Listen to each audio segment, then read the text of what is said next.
Happy Sabbath, everybody. Happy Sabbath. How are you today? Very good.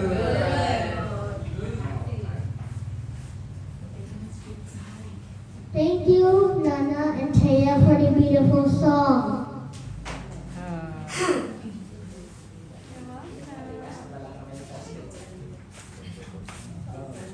ขอบคุณ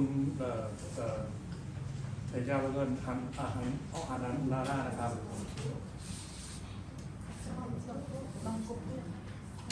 Before we study, let's pray first. ก็ก่อนที่เราจะเริ่มการศึกษานะครับให้เราร่วมกันอธิษฐาน Dear Jesus, help us to understand your words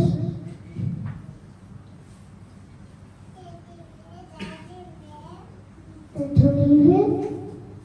day by day. In His name, Amen.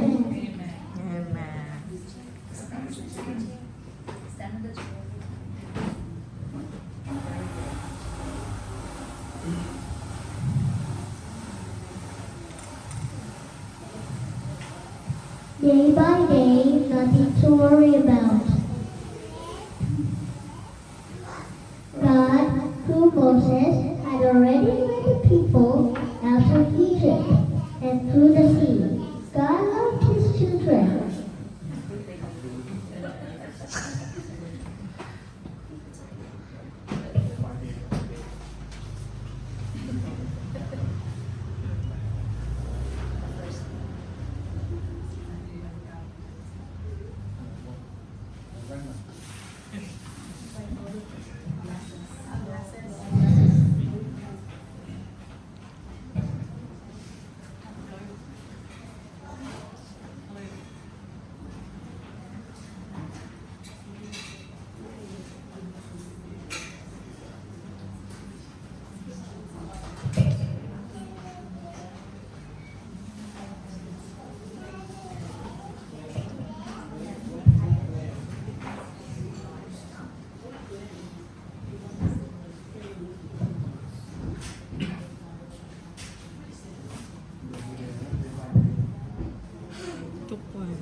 ก็ทุกวันนะครับในแต่ละวันเนี่ยเราไม่มีความจำเป็นที่จะต้องกังวล God, through Moses, had already led the people out of Egypt and through the sea. ก็พระเจ้าเนี่ยผ่านทางโมเสสนั้นก็ได้นำประชากรของพระองค์เนี่ยนะครับออกจากอียิปต์แล้วก็ข้ามทะเล God loved His children and He wanted them to trust that day by day พระเจ้าเนี่ยก็ทรงรักเด็กๆนะครับแล้วก็พระองค์เนี่ยได้ต้องการที่จะสอนเขาทั้งหลายนะให้มีความเชื่อฟังนะครับในทุกๆวัน and walk with Him step by step, just like in the Garden of Eden. ก็ให้เดินไปกับพระองค์นะครับก้าวไปเดียวก้าวด้วยกันเหมือนกับที่อยู่ในสวนเอเดน They didn't have to know ahead of time how God would work things out. Just that God would work things out. แล้วก็เขานั้นก็ไม่ได้ทำเขาก็ไม่รู้ว่าเวลาน่าจะเป็นงานที่ว่าพระเจ้าเนี่ยจะได้ทำงานให้สิ่งต่างๆเป็นอย่างนั้น So next, He led them to a desert. แล้วก็ต่อมานั้นพระองค์ได้ทรงนำเขานั้นไปที่ดินแดนทุรกันดาร Remember that tall clouds and fire that had led them to the sea? แล้วก็จำได้ว่านะครับได้มีเมฆแล้วก็แสงไฟนะครับได้นำเขาไปยังทะเลหรือเปล่า That tall cloud would lead them day by day in the desert too. แล้วก็เมฆนั้นก็ได้นำเขานั้นเป็นไม่ได้นำเป็น กลางวันในแต่ละวัน If the tall cloud stopped, the people stopped. แล้วเมื่อเมฆนั้นได้หยุดเนี่ยประชากรนั้นก็ได้หยุดเช่นเดียวกัน If the tall cloud started moving again, the people packed up camp and started moving again. แล้วถ้าเกิดว่าเมฆนั้นนะครับเริ่มต้นที่จะเคลื่อนไหวประชากรก็ได้เก็บเต็นท์แล้วก็เริ่มต้นเดินทางออกมา He led them just where he wanted them. แล้วก็พระองค์ได้ทรงนำเขาทั้งหลายนั้นออกมานะครับไปตามทางที่พระองค์ต้องการ God led them perfectly cool. แล้วก็พระองค์ได้ทรงนำพระเจ้าของพระองค์นั้นให้มีความสุขสมบูรณ์ But this was a desert, แต่ว่านี่ which เป็นทะเลทราย was not always feeling so cool. แล้วก็ในทะเลทรายนี้ก็ไม่ใช่เป็นสถานที่ซึ่งเขาหลายนี้จะมีความสุขสบายมากนะ In fact, it was hot, it was dry, and soon the thousands of people started to get thirsty. แล้วก็ความจริงก็ทะเลทรายนั้นมันร้อนแล้วก็มันแห้งแล้วก็ประชากรเป็นพันๆก็เริ่มต้นที่จะหิวกระหาย When they finally found some water, it tasted so bad that no one could drink it. แต่ว่าในที่สุดแล้วเขาก็ได้พบแหล่งน้ำนะครับแล้วก็แต่ว่ารสชาติของมันก็แย่มากแล้วก็ไม่มีใครสามารถที่จะดื่มมันได้ This sounds like the perfect opportunity to trust God, right? แล้วก็เสียงมันก็เหมือนจะเป็นโอกาสอันดีนะครับที่จะให้เรามีความเชื่อมั่นในพระองค์ใช่ไหม Do you think they trusted? คุณคิดว่าเขาทั้งหลายนั้นได้เชื่อฟังหรือเปล่า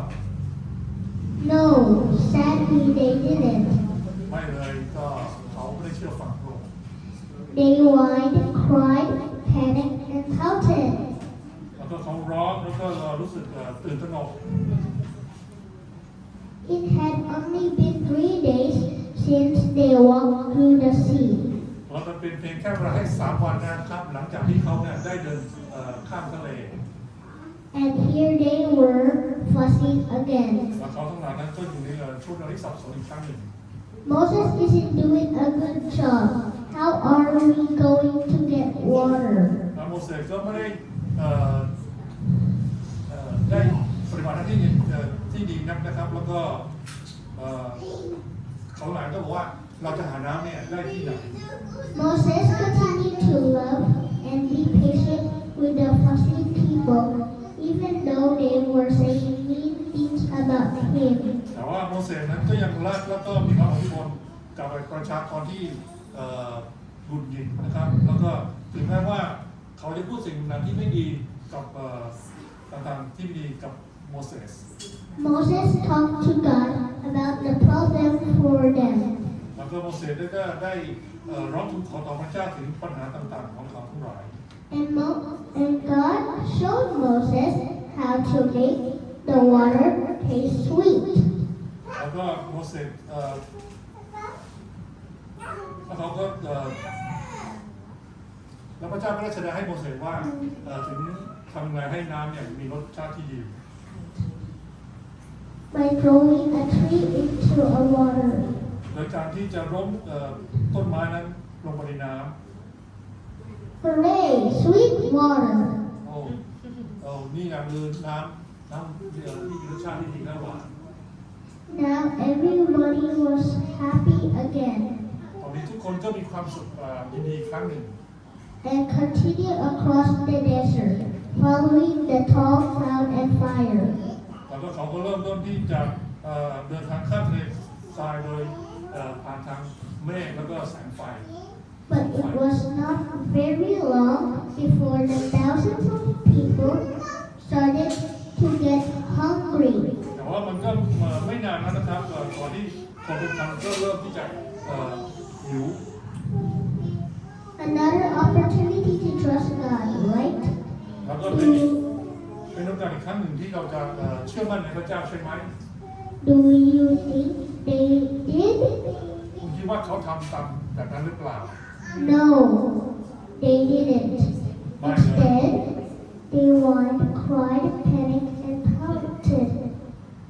เขาไม่ทำตามนั้นอย่างนั้นเลยแทนที่นั้นเขาเพิ่งรู้สึกบ่นแล้วก็พูดแล้วก็มีความกังวลใจ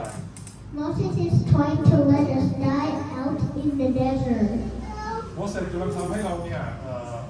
ตายอยู่ในดินทุรกันดาร We should have stayed in Egypt, where we had big pots of food and bread. เราควรจะอยู่ที่อียิปต์ที่นั่นเนี่ยเราสามารถที่จะมีซุปมีขนมปังมีอาหารดีๆมากมาย Again, Moses talked to God about the problem. Of course, the issue of food was not an issue for God. และโมเสสก็พูดกับพระเจ้าเกี่ยวกับปัญหาแต่แน่ละปัญหาของอาหารนั้นก็มันไม่ใช่เป็นปัญหาจริงๆสำหรับพระเจ้า The real problem was the people's hearts, not the food. ปัญหาที่แท้จริงนั้นเป็นปัญหาที่จิตใจของผู้คนไม่ใช่ปัญหาเรื่องของอาหาร God really just want them to see they needed more than just bread to live. They needed Him to live. But so far, they were not understanding this. และพระเจ้าต้องการให้พวกของชาวนั้นเห็นนะครับแล้วก็ให้เขาทั้งหลายเนี่ยรู้ว่าอะไรที่มันสำคัญกว่าอาหารที่เราอาศัยเขาทั้งหลายเนี่ยต้องการให้มีชีวิตอยู่แล้วต้องการให้เขาทั้งหลายนั้นและครับแต่ว่าเขาทั้งหลายนั้นไม่เข้าใจหลักการนี้ It seems they needed, it was not according to them to just ask God for the things they needed. แต่ว่ามันดูเหมือนว่าสิ่งไม่ได้เกิดขึ้นในการขอพระเจ้าตามสิ่งที่เขาต้องการ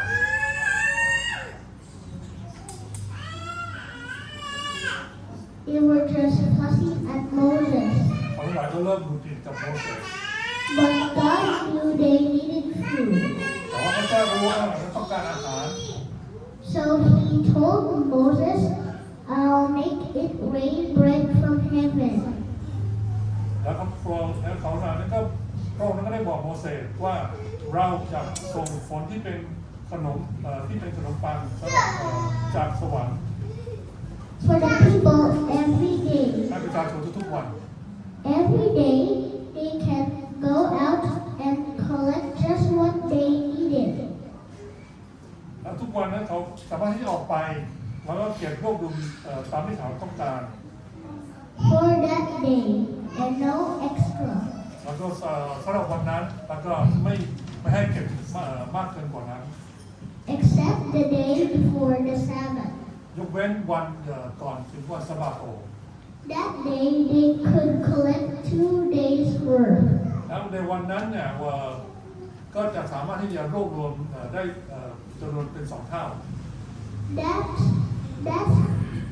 how I will know if they will trust and obey me. และนั่นคือสิ่งที่ทำให้เรารู้ว่าเขาทั้งหลายนั้นจะต้องเชื่อฟัง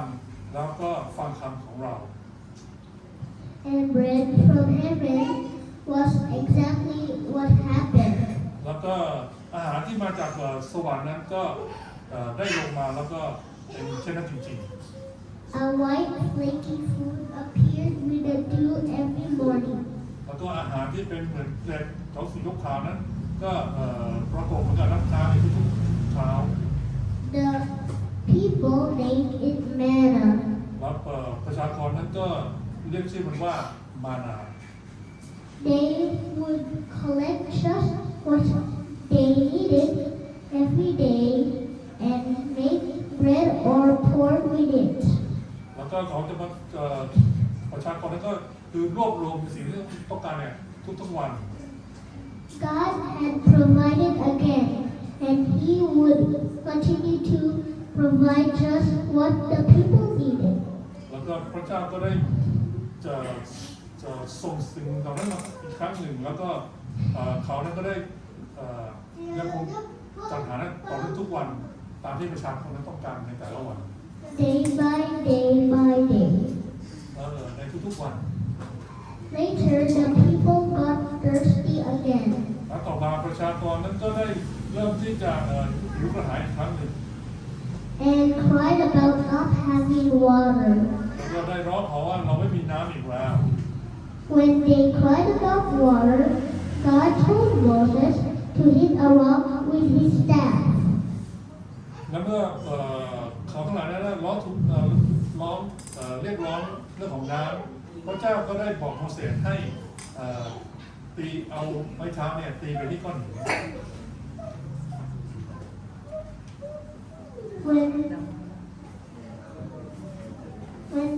When he did, water rushed out of the rock. แล้วเมื่อเขาได้กระทำเช่นนั้นเนี่ยน้ำเนี่ยก็ได้ไหลออกมาจากหิน God wanted the people to trust that He would take care of them and each day. พระเจ้าต้องการให้ประชากรนั้นเชื่อในพระองค์และก็พระองค์จะทรงดูแลให้เขาในแต่ละวัน He didn't say, I'll dump tons and tons of food down, and I want you to store it up for the next year. แต่ว่าพระเจ้าไม่ได้บอกว่าให้เราเก็บสะสมอาหารเป็นตันๆเนี่ยแล้วเราจะให้ท่านเก็บไว้จนถึงปีหน้า Nope, God wanted to take care of their needs every day, one day at a time. ไม่เลยพระองค์ต้องการที่จะดูแลรักษาเขาเนี่ยจะดูแลแล้วก็ให้สิ่งที่เขาต้องการเนี่ยในแต่ละวันเท่านั้น Just like a loving daddy that takes care of his children's needs each and every day. เช่นเดียวกันเหมือนกันว่าคุณพ่อเนี่ยก็ได้ดูแลเด็กๆเนี่ยตามให้ดูแลเขาและเขาเด็กๆเนี่ยในแต่ละวัน That sounds like how God led the people with the tall cloud and fire too, doesn't it? แล้วก็เสียงเหล่านี้มันก็ดูเหมือนว่าพระองค์จะทรงนำประชากรของพระองค์เนี่ยด้วยเมฆแล้วก็เสาไฟเช่นนั้นใช่หรือไม่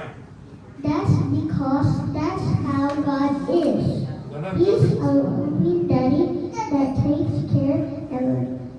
feeds his children day by day by day. และนั่นก็เป็นสิ่งที่พระเจ้าต้องการและพระองค์ทรง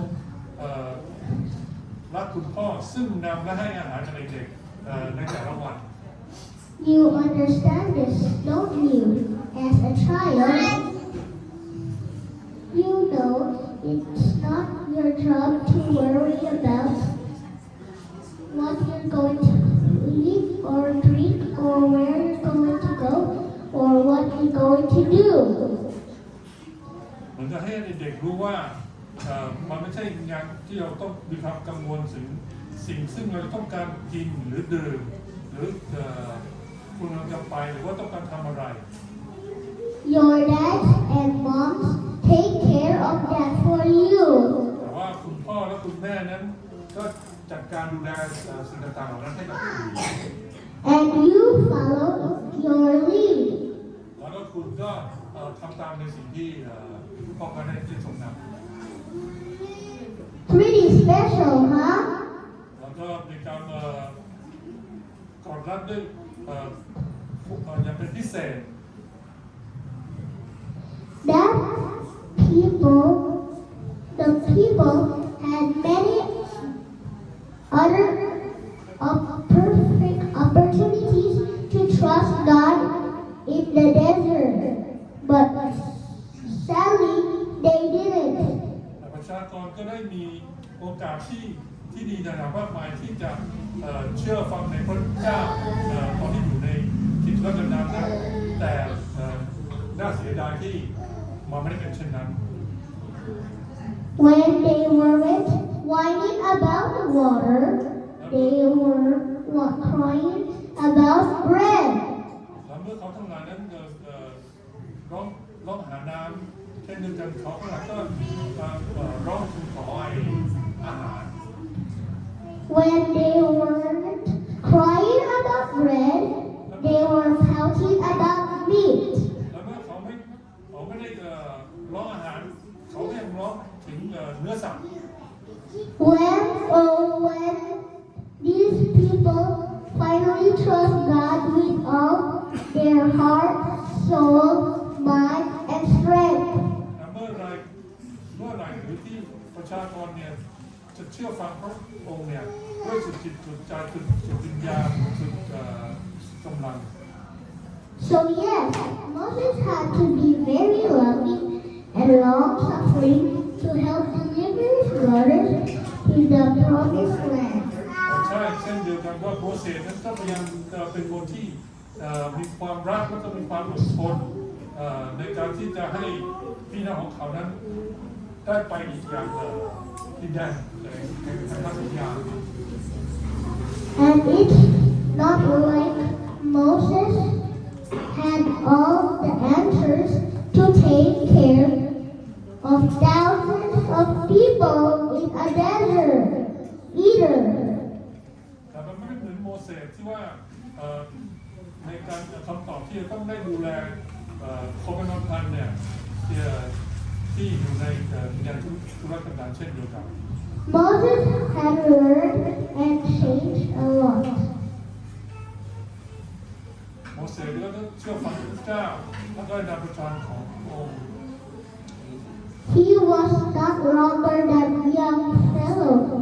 who thought that he could rush in and be a hero. โมเสสก็ได้เรียนรู้แล้วก็ได้เปลี่ยนแปลงอย่างมากมายและโมเสสนั้นก็ไม่ทนต่อพี่น้องในการที่ว่าเขาจะสามารถที่จะมีความ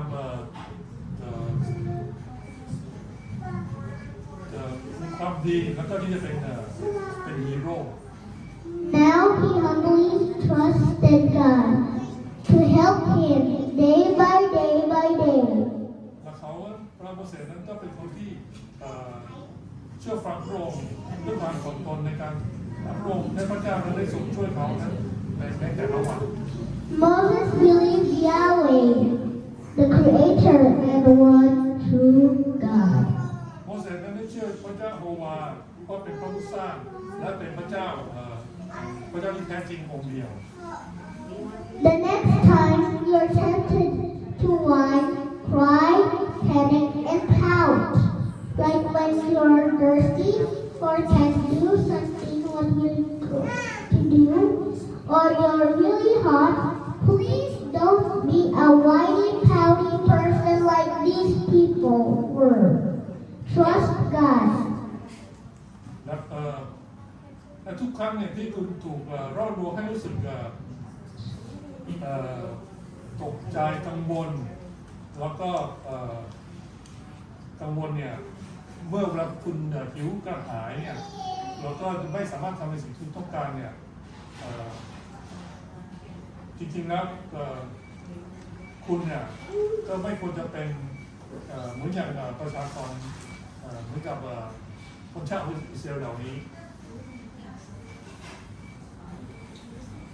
Trust God without fear, without doubt, without hesitation, without complaint,